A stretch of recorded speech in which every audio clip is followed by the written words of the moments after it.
The Galactic Academy's gymnasium fell silent as the heavy blast doors hissed open. HFY, a crystalline Vorthak, nearly dropped his gravity manipulation device as he watched the newcomer stride into the vast chamber.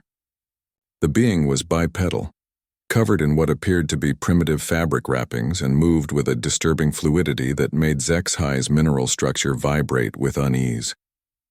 "Is that?" whispered Nimara, her feathered crest flattening against her avian skull in terror. "A human," confirmed Professor Kethlon, his tentacles writhing nervously around his teaching scanner. "The first Deathworlder to ever enroll in our physical wellness program." The human, Marcus Thompson, according to the enrollment files, looked around the gymnasium with curious brown eyes.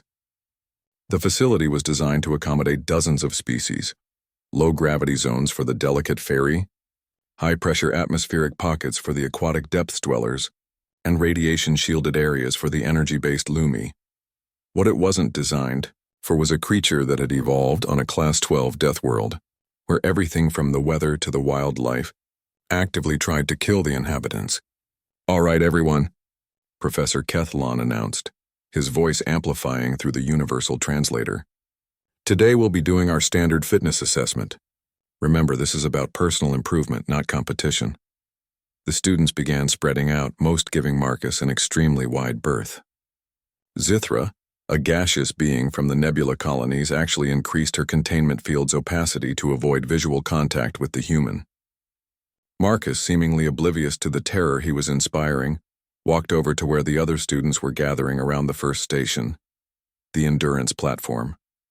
It was a simple device that measured how long a being could maintain basic locomotion under gradually increasing resistance.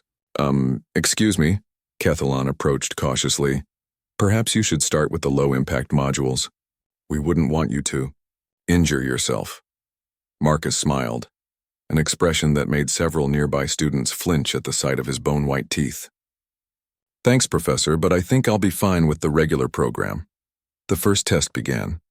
Yilseth, a reptilian saurid known for his athletic prowess, stepped onto the platform. The machine hummed as it calibrated to his physiology, creating resistance equivalent to walking through thick liquid. Yilseth managed an impressive 43 seconds before his legs gave out, earning appreciative clicks from his classmates. One by one, students took their turns. The Vorthak managed 28 seconds, their crystalline bodies not designed for sustained movement. The avian Kreti lasted 35 seconds before their hollow bones began to stress. Even the robust Gorin, with their thick carapaces, topped out at 51 seconds. Then it was Marcus's turn. He stepped onto the platform casually as if he were walking to get a drink of water. The machine scanned him, calibrated, and began generating resistance. Marcus started walking, and walking, and walking. At the 1-minute mark, nervous murmurs began spreading through the crowd. At 2 minutes, several students had backed away considerably.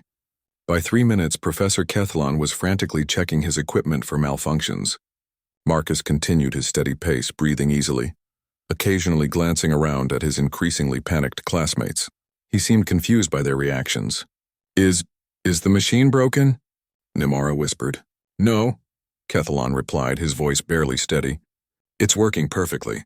The resistance is now equivalent to moving through metal-dense plasma." At 5 minutes, Marcus finally stepped off the platform, not out of exhaustion, but because he noticed everyone staring at him in horror. "Did I do something wrong?" he asked genuinely. The next test was grip strength. The device was designed to measure the force a being could exert with their primary manipulators. The scale went up to 500 units, more than enough for any known species. Marcus gripped the device. The display immediately jumped to 200, then 350, then kept climbing. At 485 units, he released his grip, looking apologetic. "Sorry, I was trying to go easy," he said. HFY's crystalline structure actually cracked from the stress of witnessing something that defied his understanding of physics. The final test was reaction time, a simple matter of responding to random stimuli as quickly as possible. Most students averaged around 0.3 seconds, which was considered excellent for cross-species standards. Marcus averaged 0.09 seconds. "How?" Professor Kethlon asked, his tentacles now completely tangled in bewilderment. "How is any of this possible?" Marcus scratched his head, a gesture that made several students dive for cover behind equipment. "I mean, Earth's pretty rough," he said conversationally. Back home, if you couldn't run for hours, you got eaten by persistence predators.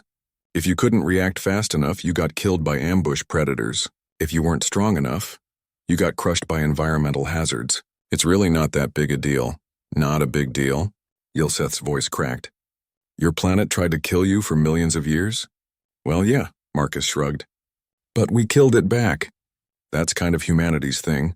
We don't really accept no for an answer, even from physics or biology. The gymnasium had grown so quiet that the air recycling system sounded like thunder. So, Marcus continued cheerfully, what's next? I saw something about team sports on the schedule. That sounds fun. The collective whimper that arose from 47.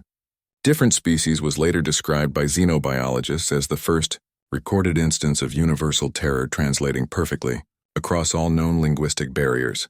Professor Keithlon made a mental note to request immediate hazard pay. And somewhere in the administrative offices of the Galactic Academy, an emergency meeting was being called to discuss whether physical wellness courses should require warning labels when Deathworlders were enrolled. Marcus, meanwhile, was looking forward to making new friends. After all, how hard could it be? The answer, as the rest of the galaxy was about to learn, was that with humans involved, even friendship became an extreme sport.